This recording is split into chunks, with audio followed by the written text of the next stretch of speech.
Hello students, now from lesson number 3 of expense, our next topic is grammar, and in grammar we learn about modals. Now there are two classes of verbs in English which you have read in the previous classes.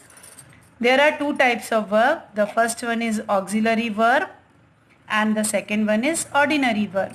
Now here the auxiliary verb, to be, to have, to do, to dare, to need, to be able, may, must, will, shall, out and need. And the ordinary verbs, to work, to sing, means sing, work, pray. Now note, English verbs are normally known by their infinitives.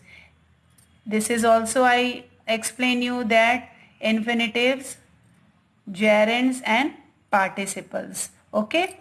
Now when the verb are used with to, they are known as to infinitive. So to play, to be, to have. Now but some of the auxiliary have no infinitive and are known by the form used for their present tense. तो कुछ verbs ऐसी होती हैं जो infinitive के साथ नहीं होती हैं, infinitive नहीं होती हैं और वो present tense में अपना एक खुद form बनाती हैं, like may, must, will, shall. Now here we learn about more modal auxiliaries that are non-negative, uncontracted negative and contracted negative. Can, uncontracted negative becomes cannot and contracted negative become can't. So with the help of this table you have to read all the modal auxiliary non-negative verb, their uncontracted negative forms and their contracted negative forms. So less modals are often used to produce a particular effect and the model you choose depend on several factors. So here there are many characteristics of modals. Like first one is modal are called defective verbs because they cannot be used in all tenses and moods. All modals are not used in the tenses and moods. All tenses and moods. Models जो होते हैं उन्हें defective verb कहा जाता है क्योंकि वो कभी भी टेंसेस में उनके मूड्स के अनुसार नहीं अप्लाई होते हैं. Like she might go soon, she can play cricket. So here you see that might, can. A modal, second point is a modal verb is never used alone. Modal verb कभी भी अकेले use नहीं होती.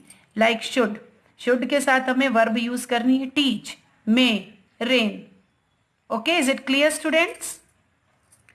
See here, the modal verb used in the present tense have the same form throughout, whatever be the person and the number of the subject is. So here modal cannot be changed according to the subjects. I is used with can, go, means you have to make the sentence like I can go, we can go, you can go, he can go, they can go. I may go, you may go, we may go, he may go, they may go. Means यहाँ पर models में कोई भी फर्क नहीं पड़ता कि subject का नंबर क्या है और वो किस पर्सन में. Fourth point is the modals do not have the infinitive और पार्टिसिपल फॉर्म्स. मॉडल्स का इन्फिनेटिव और पार्टिसिपल फॉर्म नहीं होता है. Like we do not say to will, to can, to may, to must. इस तरह से कभी भी यूज नहीं किया जाता. Now there is the use of modals. So where we use the modals, like shall.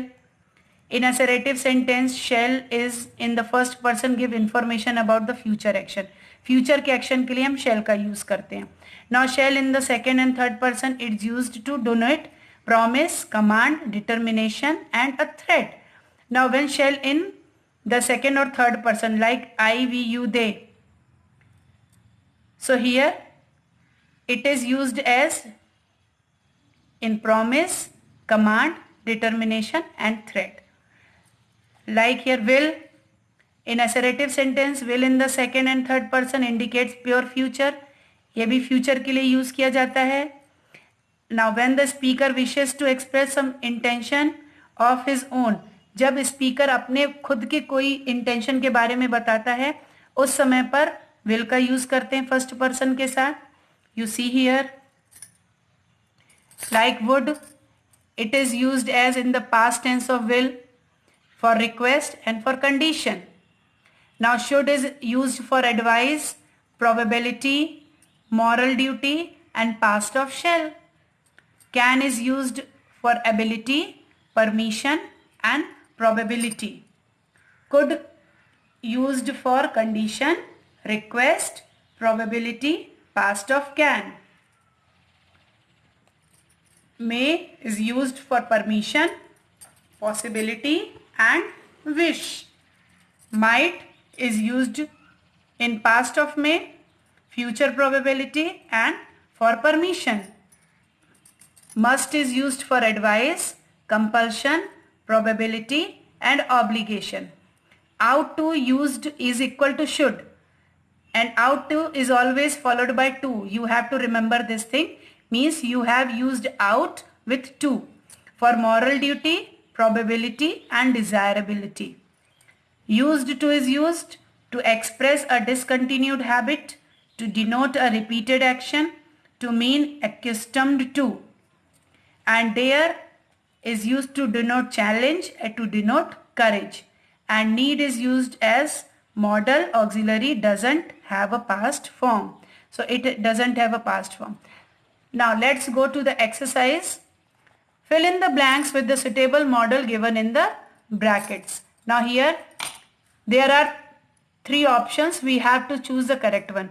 We dash to serve our nation, means here it is a moral duty. So for moral duty we used out. We out to serve our nation. Next is she dash to go for a walk miles together. Here this is a repeated action. So used to. She used to go for a walk miles together. Third, you dash have taken all that trouble. You needn't. Dash I come into the classroom, sir. So here there is a permission. So may I come in, sir. The candidate dash to appear for an interview after the written test. The candidate have to. If you pass the exam, you will get a certificate. You out pay your fees before Saturday. How dare. Here there is a challenge. There are clouds in the sky. It may rain today. There is a possibility.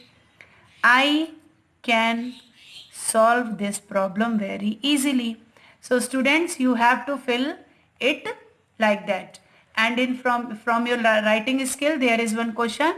What is more valuable, the money we spend on luxuries or the necessities we use? Write in your views. So students, you have to write your views in that point, that money is valuable in which manner. जो हमारे पास पैसे हैं वो किस लिए ज़्यादा ज़रूरी हैं, जो हम अपने ऐशो आराम में खर्च करते हैं या जो हम ज़रूरत पे खर्च करते हैं. So write your views in 50 words. So complete this passage. Okay, thank you.